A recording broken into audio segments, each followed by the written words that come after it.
자, 제가 좀 이어서 뭐 혐오 정치, 증오 정치 얘기를 좀 해봐야 될 것 같은데요. 그러니까 어제 이재명 대표 피습 사건이 있었지 않습니까? 그건 암살 미수 사건이에요. 암살 미수 그냥 사건? 피습 사건이 아니에요. 그건 이재명 대표에 대한 암살 미수 사건이라고 저는 봐요. 그 정맥을 찔렀다라고 돼서 그 혈전이 퍼져서 수술을 했다고 하는데, 그래서 보통 1시간 걸리는 수술이 2시간 정도 혈전 제거하느라고 걸렸다라고 들었는데, 더 꼼꼼하게 했겠죠. 야당 대표니까. 아, 그랬겠죠. 그리고 네. 또 단식으로 또 몸이 굉장히 약해지신 네. 상태였을 것 같기도 해요.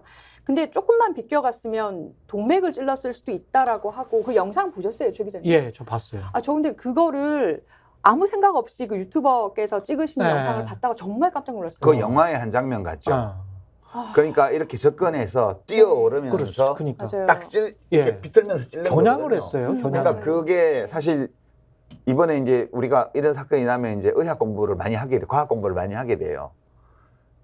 이게 이제 살은 게 죽지 않은 것이 정말 너무너무 그 불행 중에도 운이 좋았던 거예요. 맞아요. 왜냐하면 우리 목을 찔렀는데 그 이제 그 보도 처음에 나온 보도들을 보면 1cm, 1.5cm 열상. 네네. 그게 말도 안 되는 거. 열상이라는 것은 피부가 찢어지는 상처거든요. 네. 이건 자상이라고 그럽니다. 혹은 음. 창상이라고 그렇지. 그러고요. 찔린 거거든요. 그렇죠. 찔렀는데요, 목을. 이 목은 심장에서 뇌로 올라가는 핏줄이 몰려 있는 데잖아요. 동맥, 정맥이다. 우리 여기 양쪽에 이렇게 턱 이렇게 꺾어진 이쪽 눌러보면 맥박 뛰는 게 느껴지는 거기 이렇게 눌러보면 그게 그 경동맥이에요. 네. 목경자, 목동맥입니다. 목동맥. 여기 두근두근 하는데 네. 말씀하시는 거죠. 이게 뇌가 우리 몸의 혈액의 4분의 1 정도를 쓰거든요.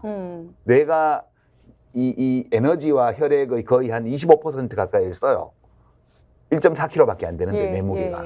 여기서 피가 이렇게 경동맥을 타고 양쪽으로 올라가서 이제 뇌혈관, 미세혈관까지 다 돈 다음에 내려와서 다시 이제 목정맥을 타고 다 심장으로 가거든요.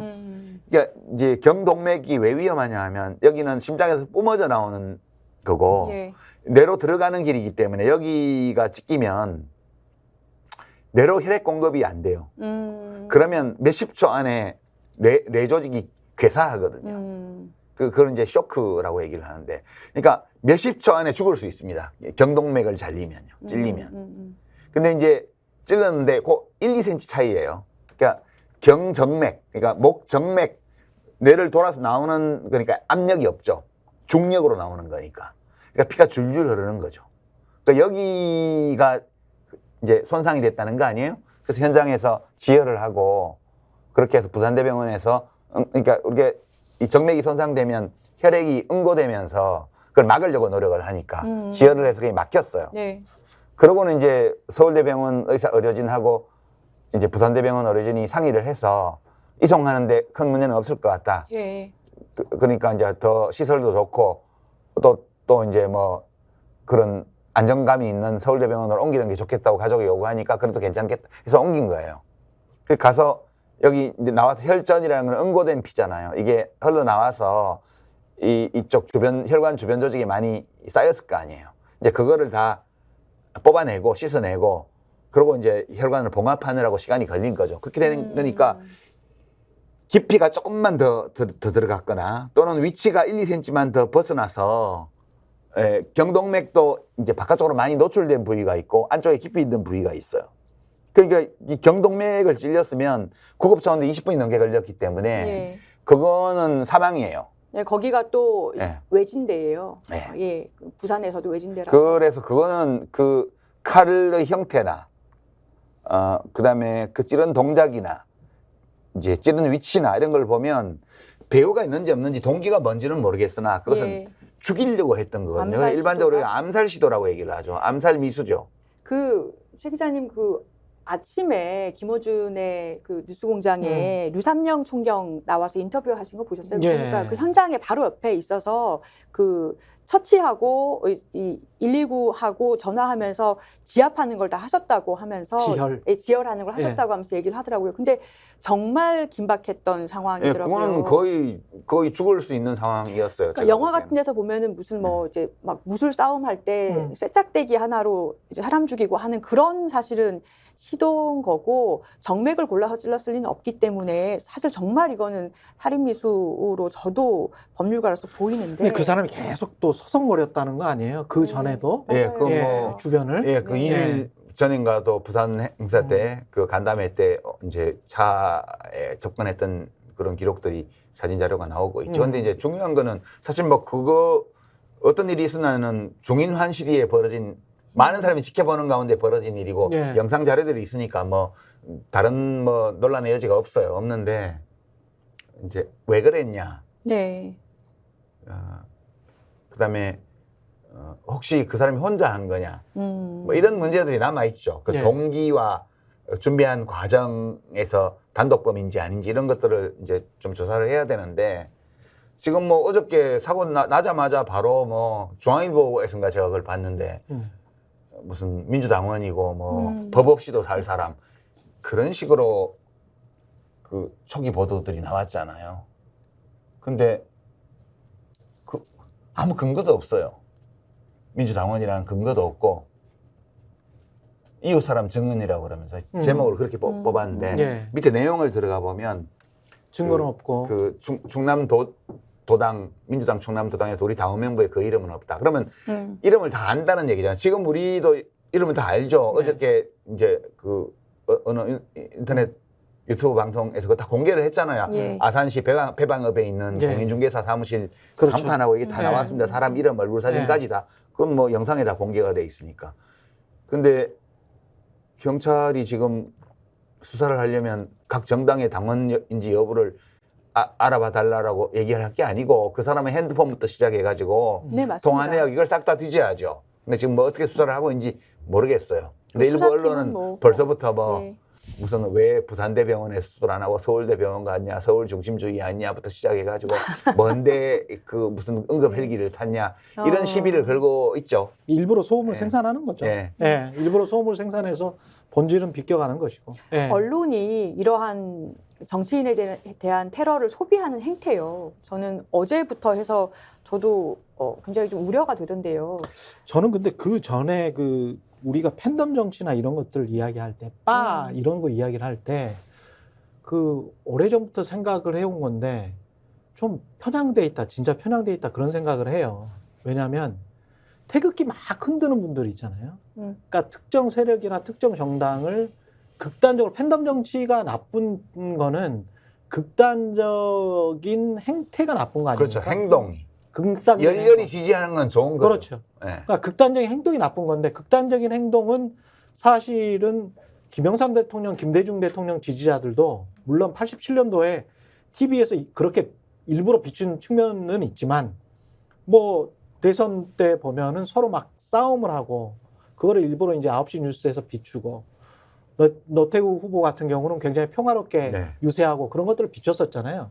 그러면서 한쪽의 바를 몰아버리는, 그러니까 민주진영의 바는 극단적인 사람들이라고 몰았던 거는 아주 오래된 한국 언론의 전통 악습 같은 거예요. 그렇죠. 그런데 지금 생각을 해보면 김건희라는 선출받지 않은 권력에 관해서 강신업 변호사를 비롯해서 팬클럽, 팬클럽 꼭 빠잖아. 윤석열 전혀 정치를 안 했던 검찰총장 출신에 관해서 우음 올려서 언론이 빠가 되어버렸잖아요. 한동훈 지금 언론이 쭉 만들어주고 있잖아요. 그러면 진정한 빠들은 놔두고 어떤 문자로 어떤 국회의원들을 욕했다 뭐 이런 거를 과장해서 또는 뭐 그거를 그대로 좀 계속 선정적으로 보도해서 그렇게 만든 정치인이 딱 한 사람 있어. 그게 이재명이야.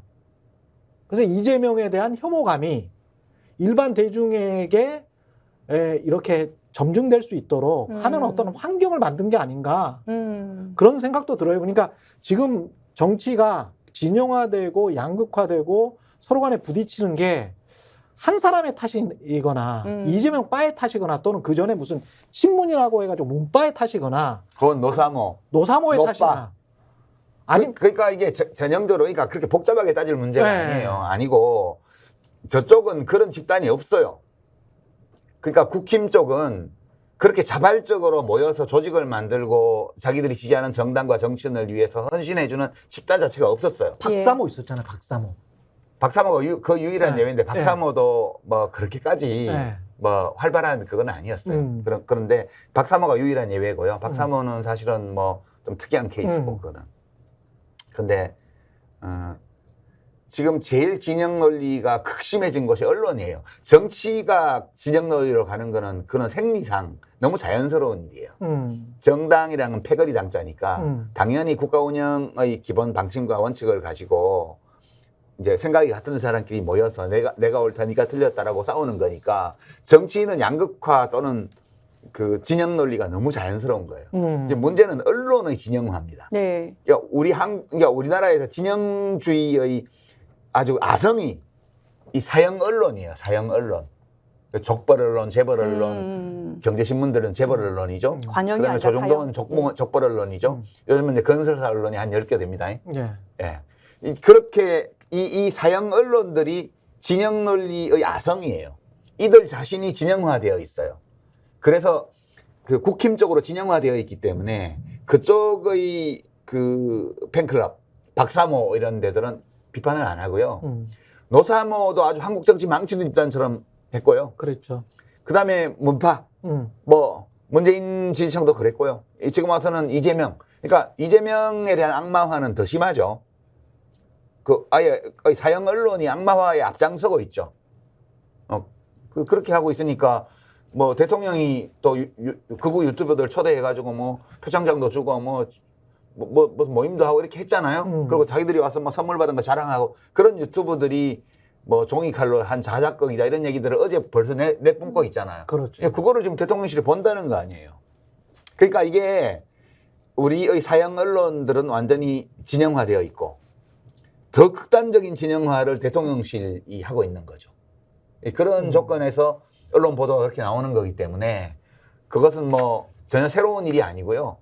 예, 그래서 제가 모두에 대한민국이 안 망하겠지만 혹시라도 망한다면 만에 하나 그것은 파라리 사형 언론이 한 일이 될 것이다. 그렇죠. 그렇게 얘기하는 거예요. 사양 언론. 사양하고 있는. 아니요. 예, 사형. 내려가고 있는. 사형. 프라이빗. 프라이빗 온. 예. 예. 아니 왜라는 거에 대해서 좀 얘기를 해보고 싶은데요. 아까 팬덤 정치 때문이다. 팬덤 정치가 언론에 따르면 극한의 어떤 뭐 그런 뭐 극단주의, 뭐 혐오 정치 이런 것을 부추겼기 때문이다, 형성했기 때문이다라고 하는데 뭐 그 사람이 어떤 배우가 있는지는 앞으로 수사를 해서 어떤 생각인지는 밝히면 되겠지만 저는 일단 그 행동 양식이 너무나도 계획해서 근데 그것이 본인이 개인적으로 알거나 보통 그 정도의 뭐 이제 뭐 살인 미수나 예비 행위는 개인적으로 아는 사이에서 원한 범행인 경우가 많잖아요. 우발적으로 그런 행위를 하는 게 아니라면 그런데 일면식도 없을 법한 직접적으로는 개인적으로 인연도 없는 정치인을 향해서 그렇게까지 본인 전과도 없다고 하는데 표출될 정도의 혐오감이 형성된 이 현상이 저는 그게 너무 무서운 거예요. 이게 도대체 근데 그거는 이제 좀 팩트가 나와봐야 할 것 같아요. 아직은 이 사람의 행위가 정신적으로 불안정해서 우리가 상식적으로는 논리적으로 납득하기 어려운 사유 때문에 그렇게 한 것인지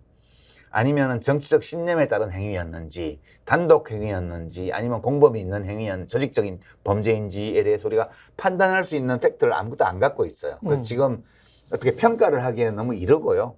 예, 저는 며칠 더 지켜볼 필요가 있다 이렇게 생각을 하고 다만 이제 이 언론의 진영화 또는 뭐 그 어떤 진영을 이 문제와 관련해서 한 가지만 더 첨언하면 요즘 제가 재밌는 현상 중에 하나가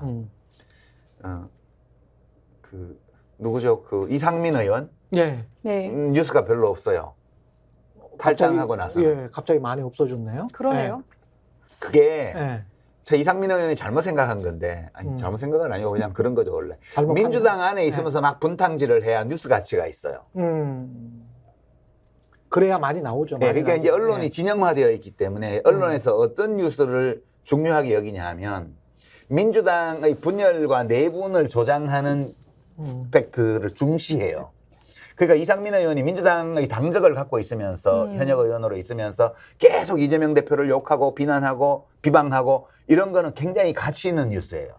근데 이 사람은 탈당하는 순간 뉴스 가치가 없어지는 거거든. 그리고 이제 민주당의 이른바 뭐 무슨 청년 리더라고 하는 사람들도 그런데 극우 매체 인터뷰를 막 해요. 어떤 경우는 예컨대 뭐 박지원 전 뭐 공동 비대위원장인가 예, 그랬었죠. 지금 극우 매체하고도 인터뷰를 해요. 단독 인터뷰를. 이게 어떤 뜻이냐 하면 이게 이제 자아비례인데 내가 하면 통합이야. 그러니까 조중동은 물론이고 안 불러주니까 지금 인터뷰를 안 하는 거. 이제 그 극우 매체까지도 단독 인터뷰 해주겠다 그러면 자기 생각에는 좌우를 가리지 않고 언론에 나가서 유권자들과 대화하는 것이 통합의 길이라고 생각하는 거죠. 근데 그것이 왜 뉴스 가치가 있냐면 민주당 당적이 있기 때문에 그런 거예요. 민주당 지도부를 비판하거나 민주당을 비판하거나 이재명을 비판하거나 이런 발언들은 굉장한 뉴스 가치가 있는 걸로 취급을 해준단 말이에요. 그래서 지금도 계속 보도되고 있는데 이제 이른바 민주당 내 비명 뭐 무슨 원칙과 상식이라는 예, 단체 예. 하고 있는 의원들의 발언도 그분들이 민주당 안에 있으면서 발언하면 굉장히 큰 뉴스 가치가 있는 걸로 취급을 해주고요. 탈당하는 즉시 하루 이틀 지나면 뉴스 가치가 없어져요. 그 이분들이 좀 딜레마인 거예요. 네. 그러네. 그런 측면에서는 이준석 신당이랑 또 다르네. 예. 이준석은 있을 때나 뭐 나갔을 때나 계속 뉴스 가치를 그렇죠. 쳐줬거든. 예. 네. 그 이분들은 이준석만한 정도의 그런 정치적 기반이 없는 거죠. 그러니까 나가면 뉴스 가치가 사라지기 때문에 안에서 계속 하고 있는데 문제는 이제 경선이 임박해 오고 있는데 안에서 그거 하면 할수록 경선에 불리하거든요. 예. 그 나가서 또 무슨 당선 가능성이 있는 정당의 공천을 받을 수 있는 것도 아니에요. 그러니까 제가 보기에는 이런 행위들이 굉장히 민주당이 막 분당되는 것처럼. 그러니까 이준석은 탈당이고 이낙연 씨가 아직 탈당도 안 했는데 신당 창당한다 그러면 이건 민주당의 분당이에요. 용어 선택을 보세요. 한쪽은 탈당이고 한쪽은 분당이에요. 그러네요. 예. 그러네요. 근데 그 민주당은 분당되지 않아요. 예. 몇 사람의 정치인들이 탈당하는 거죠, 그냥. 것뿐이다. 예. 분당이라는 것은 세력이 나누어질 때 분당이라고 하는 거예요. 오히려 분당은 국힘 쪽이 더 분당에 가까워요. 연쇄 탈당도 있고 젊은 정치인. 기반이 2030 특히 남성 유권자 이준석 대표를 지지했던 이쪽이 분리돼 나가는 과정이어서 이쪽이 분당의 개념에 좀 더 가까워요. 민주당은 전혀 분당이 아니에요. 이거 탈당이에요. 근데 거꾸로 민주당은 분당이라고 쓰고 저 국힘은 탈당이라고 써요. 그러니까 이런 것들이 전부 다 진영 논리에 의거한 프레임인데 이거를 이제 문제의식을 못 느끼고 받아들이는 분들은 계속 국힘을 지지하게 돼 있죠. 그러니까 제가 이렇게 말하는 거는 뭐 그 사람들이 죄악을 저지른다 나쁘다 그런 뜻이 아니고 그냥 그렇다는 거예요. 제가 얘기하는 거는 어떤 평가를 하는 게 아니고 그냥 현실에서 벌어지고 있는 일이 어떤 구조로 벌어지고 있는지를 이야기하는 거고요. 근데 참 저도 언론인으로서는 저게 그 계속 저런 식으로서 계속 이렇게 유통이 되는 이유가 뭔지를 모르겠어요. 언제부터 시작됐고 저런 구조가 특히 이제 아침 시사 프로를 진행을 제가 했다 보니까 예. 아침 시사 프로가 사실 뉴스의 원천이거든요.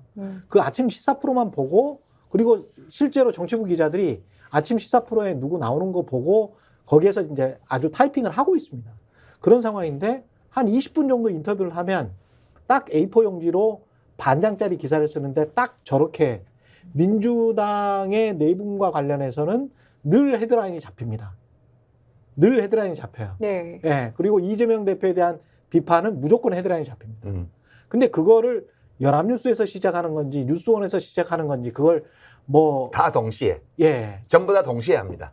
제가 보기에는 어떤 거는 이쪽이 먼저 하고 어떤 건 저쪽이 먼저 하는데 예. 거의 동시에요. 그런데 이 기자실의 행태나 이제까지 해왔던 것들을 보면 마치 이제 어미오리가 가면 새끼오리들을 졸졸졸 따라가는 것처럼 기간통신사의 역할도 굉장히 중요하다고 보거든요. 근데 기간통신사의 아젠다 세팅이 특히 기간통신사가 소매상을 하는 경우는 없는데 엄청나게 많은 뉴스를 생산을 하면서 소매상을 하니까 어뷰징. 예, 예, 그 줄줄줄줄 따라가요. 클릭 장사를 하는 거죠. 그 헤드라인만 줄줄줄줄 따라가. 근데 그게 무슨 이익이 돼서 하는 거 아니에요? 지금 말씀하신 클릭수. 클릭수? 예. 근데 한쪽에서 음. 거기다가 또 이런 것도 있는 것 같아요. 이쪽에서 이런 관점으로 썼는데 그게 다수야. 네. 그러면 그런 관점으로 쓰지 않는 사람은 따예요. 그리고 이제 예. 흥미로운 거는 제가 이제 비평을 별로 이제 안 하잖아요. 네. 오늘 이제 오정철은 한 건데 네. 우리 조변이 왜 뭐 한 물어본 적 있어요. 좀 왜 잘 뭐 방송에도 안 나오고 예. 그러냐고 그죠? 예, 예, 예. 근데 이제 제가 오늘 엄청 떠들었는데 제 말이 맞다는 증거는 없어요. 그냥 이 모든 일들을 그 이해하는 저의 방식이거든요, 이게. 예. 그러니까 제가 무슨 언론이 진영화되어 있다고 해서 언론이 진영화되어 있다는 게 팩트가 되는 게 아니에요. 제가 그렇게 본다는 얘기예요. 제가 요즘 이렇게 세상을 보고 있으면 우선 이제 종편이나 뭐 이런 지상파 이런 데를 불문하고 비평가들이 나와서 엄청나게 많은 얘기를 쏟아내요. 근데 그게 보면 다 그게 이미 언론에서 보도된 것들을 그렇습니다. 반복하는 수준이에요. 그렇습니다. 응? 예, 그렇습니다. 그러니까 비평이 없어요. 그냥 확대 재생산만 대부분 하는 거죠. 앰프들이죠. 예, 그렇게 돼 있고 예. 출연료가 또 엄청 적다고 그러더라고. 그분들이 예. 그걸로 살아가려면 네. 엄청 방송을 여기저기 다니면서 같은 얘기를 계속 해야 된대요. 참 딱한 거죠. 그러니까 저도 나는 그래도 책이 팔리니까 저건 안 해도 되지. 예. 그리고 그런 거 있고요. 두 번째는 옛날만큼 자신이 없어요. 그러니까 제가 예전에도 뭐 그렇게 똑똑했던 건 아니지만 무슨 예전보다 말씀이세요? 훨씬 덜 똑똑해졌다고 느끼고요. 그다음에 뭔가 좀 이건 정말 그런 것 같아라고 할 만한 이야기들을 내가 갖고 있나라고 생각해 볼 때 그게 아닌 경우가 점점 많아지는 거예요. 그러니까 나가면 남들 하는 얘기를 나도 따라 할 것 같다. 그래서 어쩌다가 할 말이 되게 있을 때 그때 뭐 적절한 데 가서 한 번씩 얘기하는 것 정도로 해야지. 그런 거 하나 있고 또 하나는 사회에 대한 책임감이 줄었어요. 제가 이제 올해부터 지하철 공짜가 되는 나이거든요. 지공 거사가 되는 나이인데 이제 좀 더 젊은 사람들이 해야 되지 않나? 그리고 우리 사회의 현재와 미래에 대한 책임 의식을 나는 이제 좀 덜어내도 되지 않을까? 이제는 그냥 나의 사적인 생활, 개인적인 삶 이런 것에 좀 더 많은 에너지를 써도 괜찮지 않나? 그래서 책임감을 이제 덜 느끼려고 노력을 하는 거예요. 그리고 덜 느끼고 있고 예전보다. 그러니까 이제 얘기를 하는 게 아니 이게 옳아요가 아니고 아니 옳다는 건 아니고요. 그냥 저는 이렇게 봐요. 오늘 시청자 여러분들이 제 말씀 들으면서 저건 과하다, 저건 맞는 것 같다 이런 여러 가지 느낌을 가지실 텐데 그냥 한 사람의 생각이에요. 옳다는 증거는 없는 그런 관점에서 오늘 좀 말씀을 드렸고요. 비평하시는 분들이 조금 저보다 젊은 분들이 많아요 요즘. 그런 분들이 좀 이렇게 보다가 와 저건 새로운 얘기야, 새로운 시각이야, 새로운 팩트야, 새로운 내가 몰랐던 이론이야 이렇게 시청자가 느낄 수 있는 그런 것들을 좀 준비해 와서 그렇게 비평들을 해주시면 좀 좋지 않나 그런 소망도 좀 갖고 있고요. 그렇습니다. 제가 댓글에 나온 질문 하나 더 소개해 드릴게요. 박하스님께서 윤석열 대통령이 말하는 자유민주주의가 뭘까요? 해석이 필요합니다. 그건 그분도 모르세요. 그 말하는 본인이 모르는 걸 남이 해석해 주는 수는 없죠. 그러니까 이 윤석열 대통령은 누구와도 대화하지 않아요. 제일 큰 문제는 네네. 누구하고도 대화하지 않는다는 거예요. 부부간에는 대화하는지 모르겠어요, 저는. 예. 아마 하겠죠. 거부권 발동하는 거 보니까. 순방을 많이 다니시니까 뭐. 그러니까 너무 자주 한국을 방문하시는 것 같아. 아니 한국에 스탑오버 하신다는 말도 있더라고요. 너무 자주 방문하셔 한국을. 한국에 너무 자주 너무 오랫동안 체류하시는구나.